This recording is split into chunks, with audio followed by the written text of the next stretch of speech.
સુકવાડા ગામે ગૌચર જમીન પર ડિમોલેશન, પોલીસ બંદોબસ્ત વચ્ચે ગૌચર જમીનમાં ડિમોલેશન કાર્યવાહી, પવનચક્કી વીજપોલ વિવાદે ઘર્ષણ પાવર બંધ વિના કાર્યવાહી। કમિશનર દિનેશ મોદીની હાપા ગૌશાળામાં અચાનક મુલાકાત, ઘાસચારો, પાણી અને સારવાર સ્થિતિનું કમિશનર દ્વારા નિરીક્ષણ, સરપાઈ ચેકિંગમાં ગૌશાળા વ્યવસ્થાઓની કરી તપાસ। થાન પોલીસની બેદરકારી સામે આવી એક્શન, જ્યારે પીએસઆઈ અને એસઆઈ સસ્પેન્ડ, એસએમસી રેડ બાદ થાન કડકમાં કાર્યવાહી અને 1.35 કરોડનો મુદ્દામાલ ઝડપી, પીઆઈ સહિત 6 પોલીસ કર્મચારીઓને કરાયા સસ્પેન્ડ। બકેરિયામાં દરિયાની ઘૂસણખોરી, ગ્રામજનોનો ભયનો માહોલ, હનુમાનજી મંદિર નજીક પ્રોટેક્શન વોલ અધૂરી, ધોવાણ વધ્યું, હિંગળાજ સહિત 4 ગામો દરિયાનું સીધું સંકટ।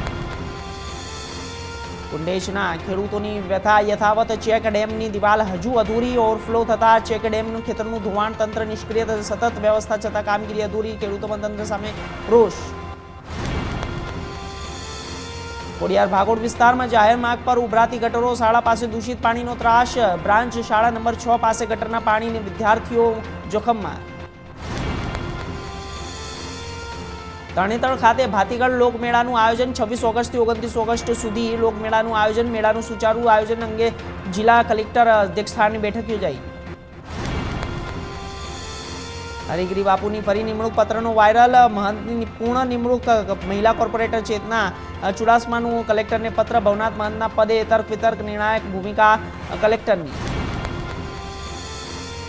બોળાશાળાના પટગણમાં 25 ફૂટ ઊંડો ખાડો, વિદ્યાર્થીઓના જીવન પર જોખમ, ખાડા બાબતે રજૂઆત છતાં તંત્ર મૌન, વાલીઓમાં ભયનો માહોલ। ધાનેરા પોલીસ સ્ટેશન વિસ્તારમાં થયેલી હત્યાનો ભેદ ઉકેલાયો, 3માંથી માસની ગુમ વ્યક્તિની હત્યા, એલસીબીએ 2 શખ્સોને ઝડપીને લઈને કાયદેસરની કાર્યવાહી કરી।